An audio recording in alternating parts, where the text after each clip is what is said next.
Hello दोस्तों। तो आज मैं आप लोग के लिए लेके आया हूँ विद्युत धारा के प्रभाव के 100 इम्पोर्टेंट क्वेश्चन आंसर जो रेलवे के एग्जाम में बहुत ही इम्पोर्टेंट है। तो इस वीडियो को पूरा देखें। इसके बाद चलिए तो हम लोग स्टार्ट करते हैं पहले प्रश्न से। तो पहला प्रश्न है हमारा कि विद्युत धारा का एसआई मात्रक क्या होता है। तो विद्युत धारा का एसआई मात्रक जो होता है वो एम्पियर होता है, जिसको कैपिटल ए से रिप्रेजेंट किया जाता है। अगला प्रश्न है विभ्या विभवांतर को मापने के लिए किस उपकरण का प्रयोग किया जाता है। विभवांतर मतलब पोटेंशियल डिफरेंस, मतलब पोटेंशियल डिफरेंस को मापने के लिए वोल्ट मीटर का प्रयोग किया जाता है। इसमें हमेशा कंफ्यूजन होता है, ऑप्शन भी दे देता है कि वोल्टा मीटर। वोल्टा मीटर अलग होता है और वोल्ट मीटर अलग होता है। वोल्टा मीटर जो होता है वो सेल का वो सेल बनाने का एक कंटेनर होता है, इसलिए कंफ्यूज मत कीजिएगा। चलिए अगले प्रश्न की तरफ आते हैं। प्रतिरोध का एसआई मात्रक क्या है। तो प्रतिरोध का एसआई मात्रक जो होता है वो ओम होता है। ओम का नियम क्या है। तो V equal to I R जो है वो ओम का नियम है। एक आदर्श आदर्श वोल्ट मीटर का प्रतिरोध कितना होता है। एक आदर्श वोल्ट मीटर का जो प्रतिरोध होता है वो अनंत होता है, इन्फिनाइट होता है। एक आदर्श एमीटर का प्रतिरोध कितना होता है। तो एक आदर्श एमीटर का प्रतिरोध शून्य होता है। अगला प्रश्न है विद्युत आवेश का एसआई मात्रक क्या होता है। तो विद्युत आवेश का एसआई मात्रक कूलम होता है। किसी चालक का प्रतिरोध किन तत्वों पर निर्भर करता है। तो किसी चालक का प्रतिरोध चालक की लंबाई, अनुप्रस्थ काट का क्षेत्रफल, पदार्थ की प्रकृति और तापमान पर निर्भर करता है। प्रतिरोधकता का एसआई मात्रक क्या होता है। तो प्रतिरोधकता का एसआई मात्रक ओम मीटर होता है। विद्युत बल्ब का फिलामेंट किस धातु का बना होता है। तो विद्युत बल्ब का फिलामेंट टंगस्टन धातु का बना होता है। अगला प्रश्न है टंगस्टन का उपयोग फिलामेंट में क्यों किया जाता है। क्योंकि इसका गलनांक बहुत उच्च होता है। अगला प्रश्न है विद्युत हीटर की कुंडली किस मिश्र धातु की बनी होती है। तो विद्युत हीटर की कुंडली नाइक्रोम धातु की बनी होती है। अगला प्रश्न है नाइक्रोम का उपयोग हीटर में क्यों किया जाता है। क्योंकि इसकी प्रतिरोधकता उच्च होती है और वह उच्च तापमान पर ऑक्सीकृत नहीं होता है, मतलब इसका रिएक्शन नहीं होता है हाई टेम्परेचर पर। अगला प्रश्न है घरों में विद्युत परिपथ किस क्रम में जोड़े जाते हैं। तो घरों में जो विद्युत परिपथ होता है वो पैरेलल कॉम्बिनेशन में जोड़े जाते हैं। अगला प्रश्न है समानांतर क्रम में जोड़े गए कुल प्रतिरोधों का प्रतिरोध पर क्या प्रभाव पड़ता है। तो समांतर क्रम में जितने भी प्रतिरोध जोड़े जाएंगे उनका कुल प्रतिरोध घट जाता है। अगला प्रश्न है सीरीज कॉम्बिनेशन मतलब श्रेणी क्रम में जोड़े गए कुल प्रतिरोध पर क्या प्रभाव पड़ता है। तो कुल प्रतिरोध इस केस में बढ़ जाता है।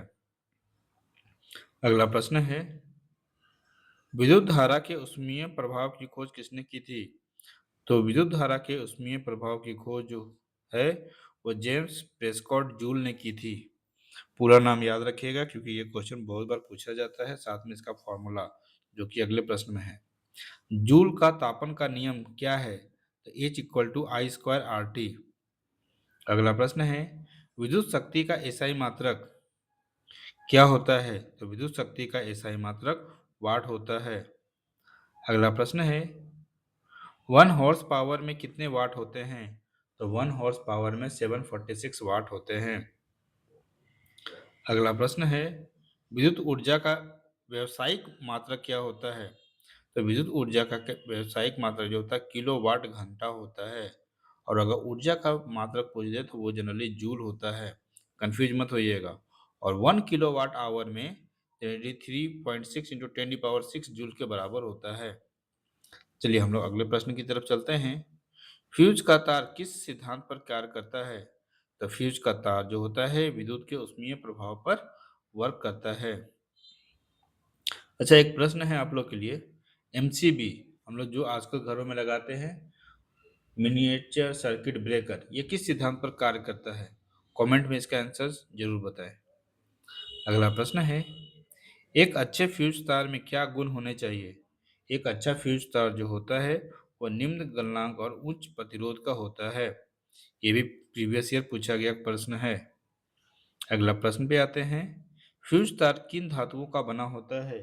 तो फ्यूज तार टीन और शीशे का मिश्र धातु होता है। आप लोग इसका जवाब एक और बताइएगा कि टीन और शीशा किस अनुपात में मिश्रित होते हैं। इसका जवाब हम अपने नेक्स्ट वीडियो में देंगे। अगर आपको इसका जवाब पता है तो कमेंट जरूर करें। अगला प्रश्न है, विद्युत धारा के चुंबकीय प्रभाव की खोज किसने की थी? तो विद्युत धारा के चुंबकीय प्रभाव की खोज हैंस क्रिश्चियन ऑर्स्टेड ने की थी।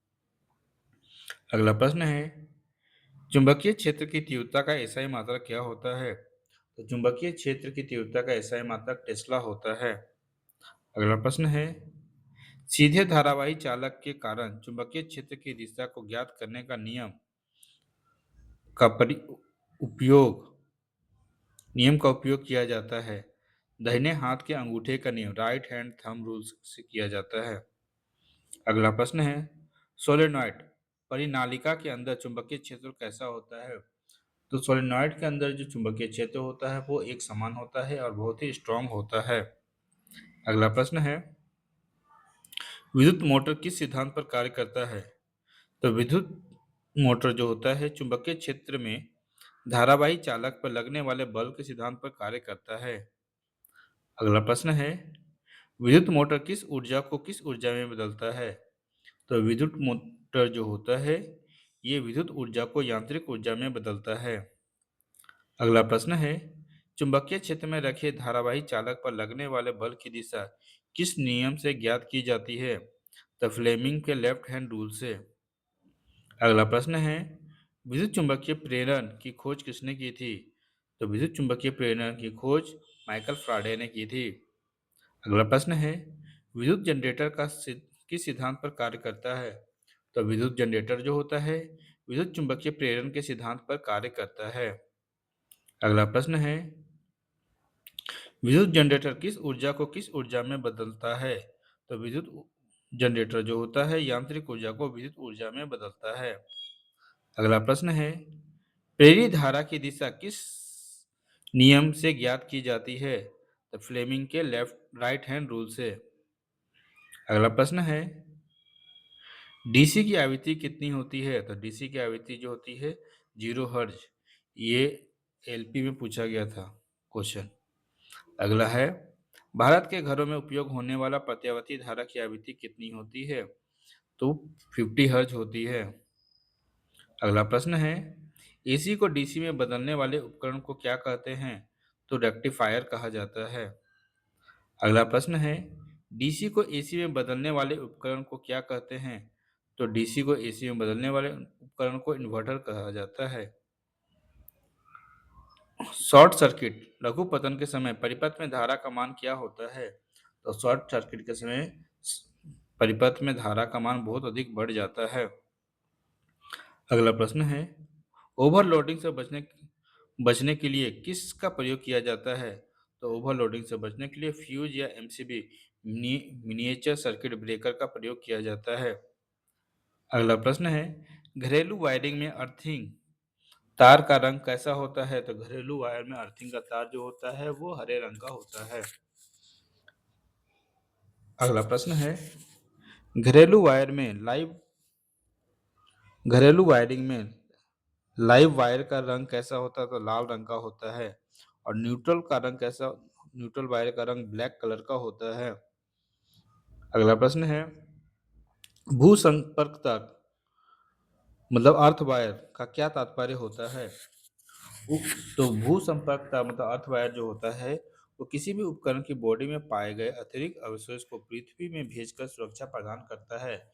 अर्थ वायर लगाने से जनरली हम लोग को शॉक नहीं लगेगा। अगर करंट लीक होगा तो हम लोग को लगाना चाहिए, लेकिन जनरली हम लोग अधिकतर को घरों 90% घरों में ये नहीं लगा होता है। अगला प्रश्न है, ट्रांसफार्मर किस सिद्धांत पर कार्य करता है? तो ट्रांसफार्मर जो होता है वो म्यूचुअल इंडक्शन के सिद्धांत पर कार्य करता है। अगला प्रश्न है, ट्रांसफार्मर का कार्य क्या है? तो ट्रांसफार्मर का कार्य है एसी वोल्टेज को घटाने या बढ़ाने का।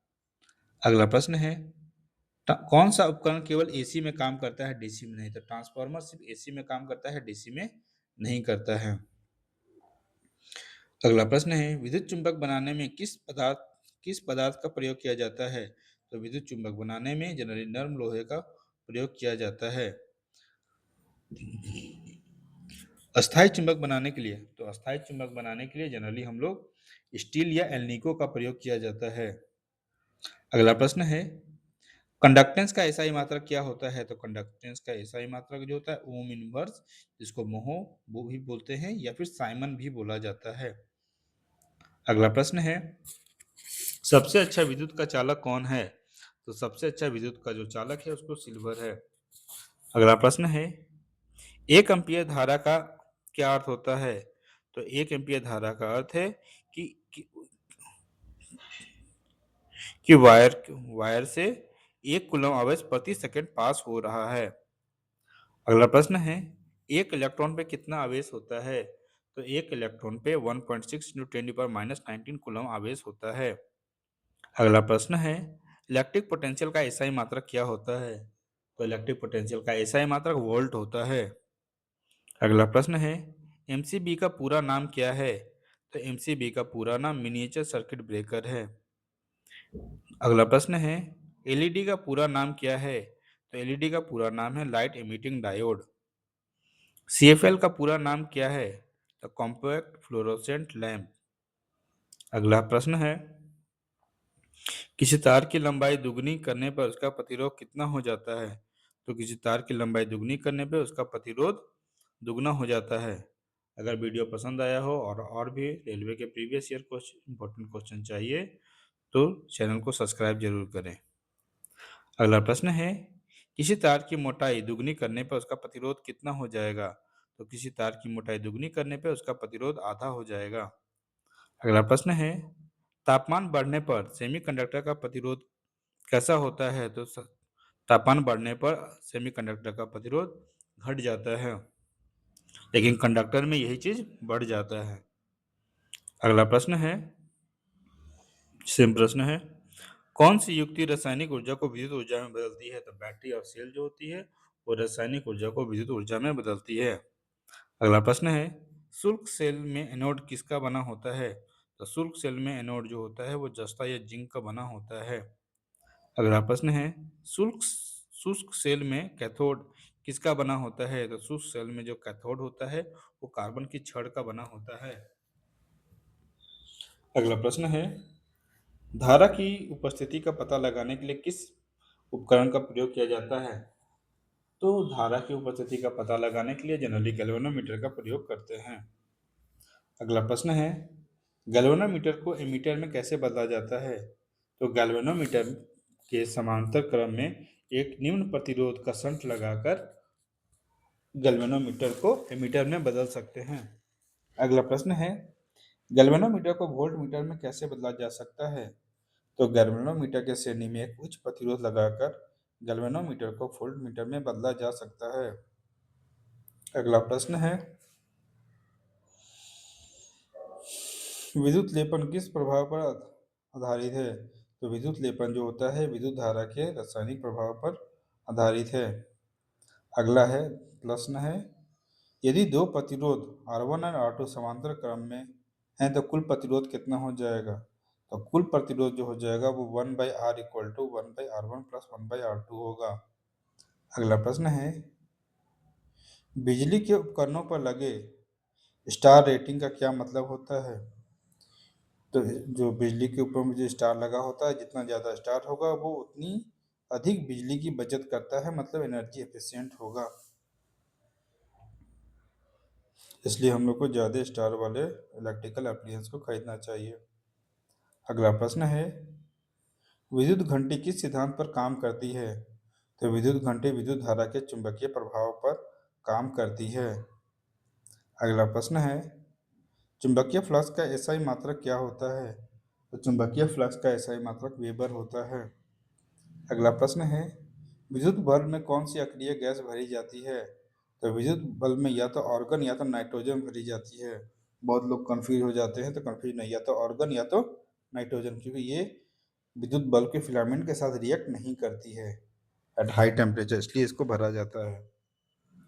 अगला प्रश्न है, यदि वोल्टेज को स्थिर रखते हुए प्रतिरोध को आधा कर दिया जाए तो धारा का क्या प्रभाव पड़ेगा? तो धारा दुगनी हो जाएगी। मानव शरीर का प्रतिरोध लगभग कितना होता है? तो मानव शरीर का प्रतिरोध जो होता है 1000 ओम होता है। अगला प्रश्न है, सुपर कंडक्टर का प्रतिरोध कितना होता है? तो सुपर कंडक्टर का जो प्रतिरोध होता है वो 0 होता है। अगला प्रश्न है, लेंस का नियम किससे संबंधित है? तो लेंस का नियम जो होता है ऊर्जा संरक्षण से संबंधित है। अगला प्रश्न है, एक विद्युत परिपथ में इलेक्ट्रॉन के प्रवाह किस दिशा में होता है? तो एक विद्युत परिपथ में इलेक्ट्रॉन का प्रवाह जो होता है वो निम्न विभवांतर से उच्च विभवांतर की ओर होता है, मतलब विद्युत धारा के विपरीत दिशा में। अगला प्रश्न है हमारा, पारंपरिक रूप से विद्युत धारा की दिशा क्या मानी जाती है? तो पारंपरिक रूप से विद्युत धारा की दिशा धन आवेश से की प्रवाह की दिशा को माना जाता है, मतलब उच्च विभव से निम्न विभव की ओर।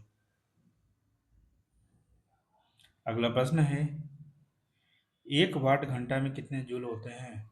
एक वाट घंटा में 3600 जूल होते हैं। अगला प्रश्न है, किसी कुंडली में फेरों की संख्या बढ़ाने पर चुंबकीय क्षेत्र पर क्या प्रभाव पड़ता है? तो चुंबकीय क्षेत्र प्रबल हो जाती है। अगला प्रश्न है, बिजली गिरने के दौरान इमारतों को बचाने के लिए किस उपकरण का प्रयोग किया जाता है? तो लाइटनिंग कंडक्टर का प्रयोग किया जाता है। विद्युत स्थिर ऊष्मा उत्पन्न करने वाला तत्व कौन सा होता है? तो हीटिंग एलिमेंट। एक टेस्ला किसके बराबर होता है? तो एक टेस्ला एक वेबर 1 वेबर पर मीटर स्क्वायर के बराबर होता है। डायनमो का आविष्कार किसने किया था? तो डायनमो का आविष्कार माइकल फ्राडे ने किया था। कौन सा नियम प्रेरित ईएमएफ की दिशा को बताता है? तो लेंस का नियम जो होता है प्रेरित ईएमएफ की दिशा को बताता है। अगला प्रश्न है, क्या ट्रांसफार्मर डीसी वोल्टेज पर काम कर सकता है? तो ट्रांसफार्मर डीसी वोल्टेज पर काम नहीं करता। ऊपर भी इसको डिस्कस किए हैं। हमारे घरों में मीटर, बिजली का मीटर क्या नापता है? तो ये विद्युत ऊर्जा की खपत को करता है, जो कि किलोवाट आवर में मेजरमेंट किया जाता है, जो 1 यूनिट के बराबर होता है। ज़्यादा प्रश्न नहीं बचे हैं, कुछ ही प्रश्न और हैं, तो चलिए हम लोग स्टार्ट आगे चलते हैं। तो अगला प्रश्न है हमारा,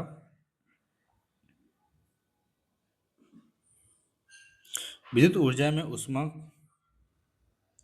विद्युत ऊर्जा को ऊष्मा ऊर्जा में बदलने का सूत्र क्या है? तो H=VI, H=VIT।